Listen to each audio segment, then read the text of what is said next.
Man, before anything else, let me just dive straight into what everybody sent me messages about. Because that matchup was one of those nights where the Eagles walked in looking like they had everything under control and walked out looking like a team trying to figure out who unplugged the power mid-game. It felt like everything that could go sideways decided to go sideways at the exact same moment. The injuries kept stacking up like loose bricks ready to fall. The rhythm vanished after a promising start, and the whole offense suddenly looked like it forgot how to breathe, and once the momentum slipped, it was like watching the wheels fall off in slow motion. You could see it from the very first miscue. Even in a dome, where the air is calm and nothing funny should happen with a football, that field goal sailed off target like it had somewhere else to be. That moment set the tone. And it stung even more because it was the kind of kick you expect your guy to bury 9 times out of 10, but once it clanked, you felt the energy shift. The defense jogged back out there, trying to reset, but everybody knew that was supposed to be easy points on the board. It was a gut punch. Then the special teams decided to join the chaos. Instead of letting the ball bounce out and starting with a clean look, it was like someone panicked mid-decision and handed Dallas a free boost. They didn't even earn. Yeah, the defense held, but man, momentum in this league is like wildfire. You give the wrong team even a spark and the whole game changes. But nothing had people screaming at their screens more than the run game. I mean, you watch Saquon and you know the talent is in there. The burst is still there. You still see flashes of that guy who can turn nothing into something. But right now he's playing like every touch has to be the highlight of the week. Sometimes you just see the gap, lower your pads, and go. No dancing, no hesitating, no waiting for the perfect angle to open because these holes are not lasting long. And when he kept slipping, trying to make that big cut instead of just hitting the lane straight ahead, it completely changed the flow. That second and medium could have been a first down with simple north-south running. And instead they walked into the next snap, took a brutal sack, and put the whole drive on life support. Those tiny decisions add up, and in games like this, they snowball, and the fumble, man, that one hurt deep. You could see the frustration in his body language even before the ball popped loose. When a back starts thinking about how many touches he has instead of just protecting the rock, that's when trouble hits, surrounded by defenders. The ball swinging out instead of locked tight, trying to fight for extra yards that just weren't there. Every coach in the league warns players about that scenario. It was vintage disaster timing, and it sucked the air right out of the team. And look, nobody is pretending the offensive line wasn't part of the collapse. The middle of that line was leaking every other snap. Guys were getting pushed back like they were on skates. Jurgen stepped out there looking like he needed to be anywhere but on a football field. When your center is struggling to anchor, and the guards are losing leverage, nothing works. The run game disappears. The quarterback gets swallowed alive, and every drive becomes a chore. You almost wanted the coaches to pull the plug mid-game just to stop the bleeding. But even with all of that mess, Jalen kept the team afloat. He didn't make the boneheaded decisions people like to exaggerate about. No reckless throws, no panic heaves into double coverage. Nothing that handed Dallas free gifts. That one late sack was ugly. But outside of that, he played clean football and even took it upon himself to run when the offense clearly wasn't generating anything on the ground. You could tell he was trying to drag this team through mud that kept getting deeper. The receivers did their part too. AJ and Devonta showed up ready to win. They were carving up their matchups and putting the ball in their hands whenever the opportunity came. But when the offensive line is collapsing and the run game is a ghost, the defense stops respecting your balance and starts teeing off, and that happened fast.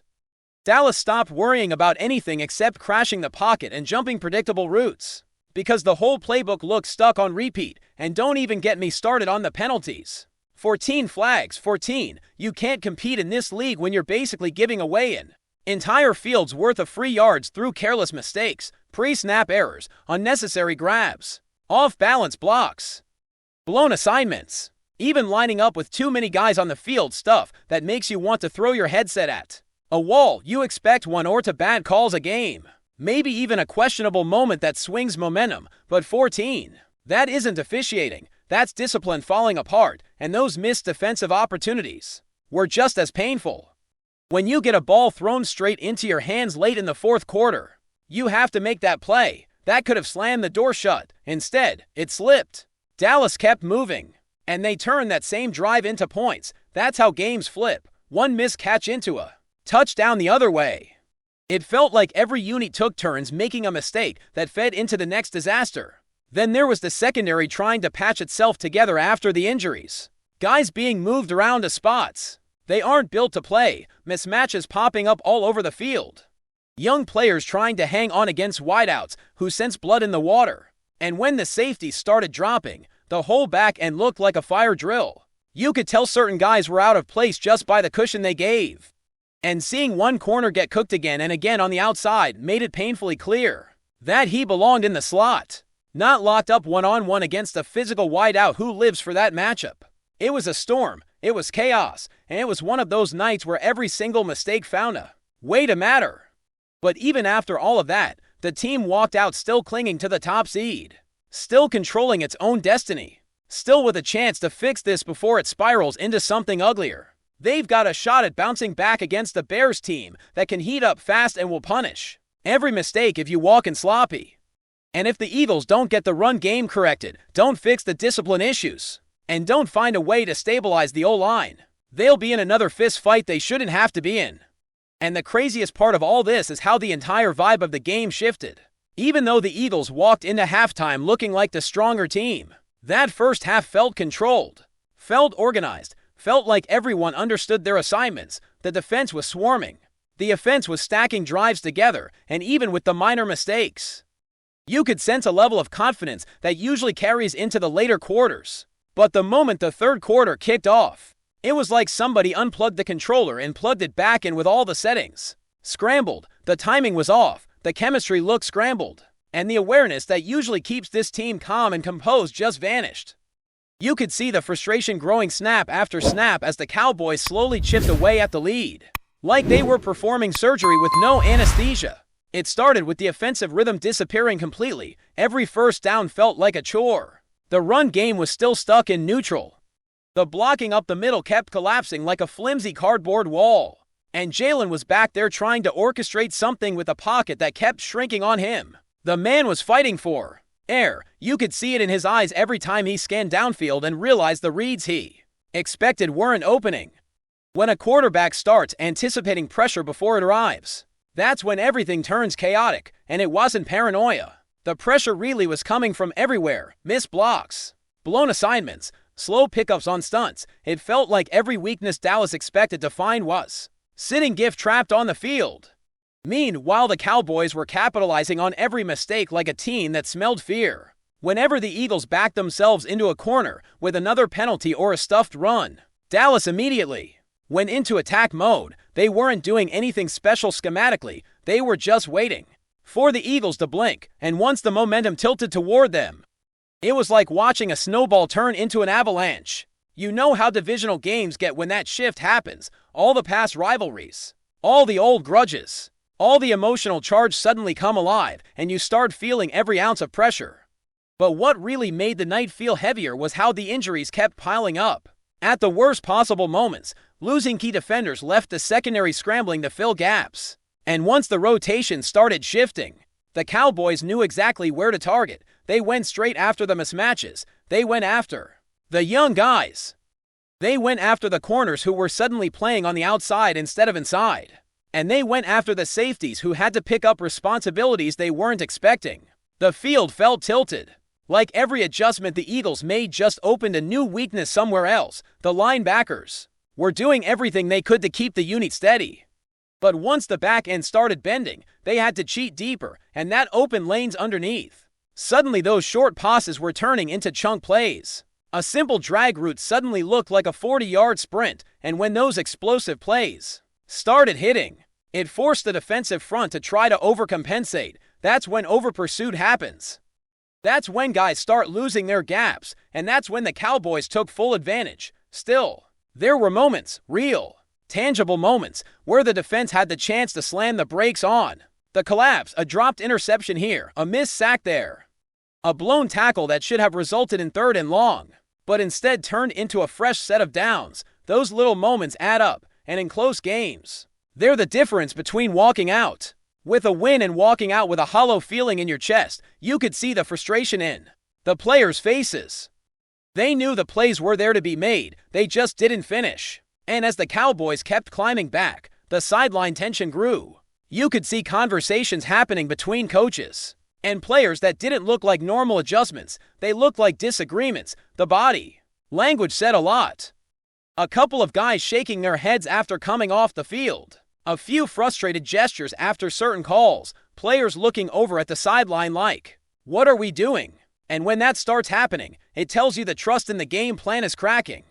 That's when you start thinking about the coaching staff and how this season has felt like a roller coaster of odd decisions. The predictability on offense is becoming a real problem.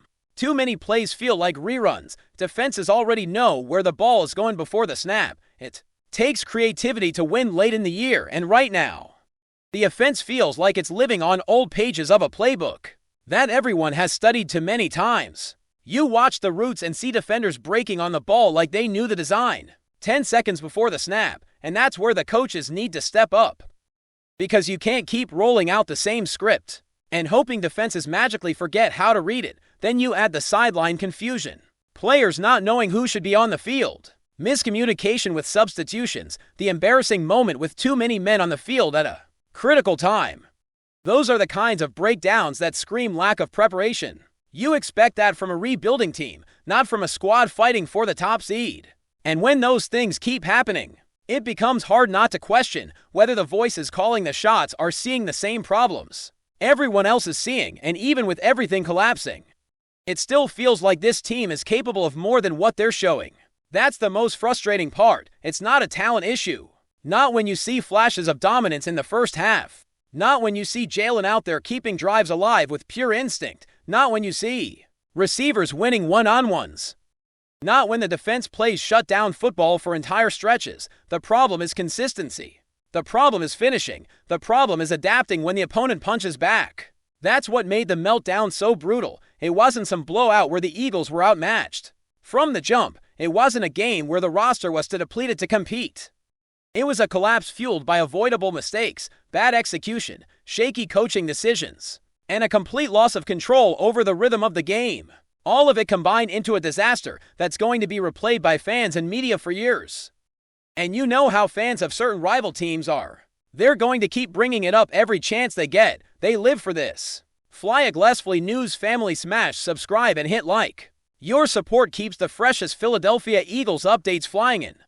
Drop your take in the comments and let's talk birds.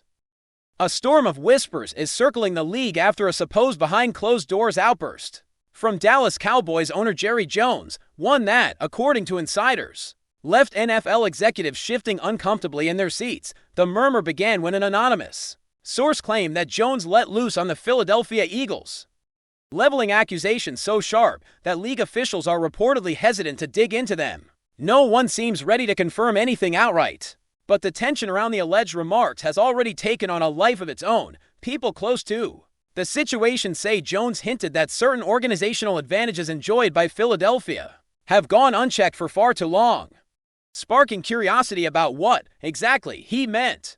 The suggestion alone is enough to stir the rivalry's already boiling pot. Some believe he was referring to internal operations. Others insist he alluded to practices that, if proven true, could force uncomfortable conversations at league headquarters. Still, nothing concrete has surfaced, only a growing cloud of speculation.